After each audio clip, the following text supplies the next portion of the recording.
Good morning, guys. Welcome from the village. Look at my mom. We are going to our home.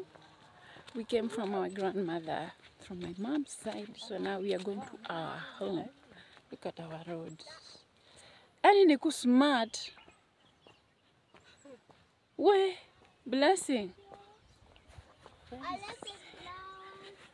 Yeah, look at the tea plantation. Stop. I need to get some flowers.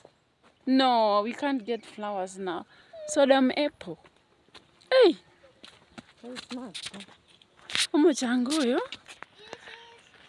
Our village, the main road. The other side. So our home is on this small way.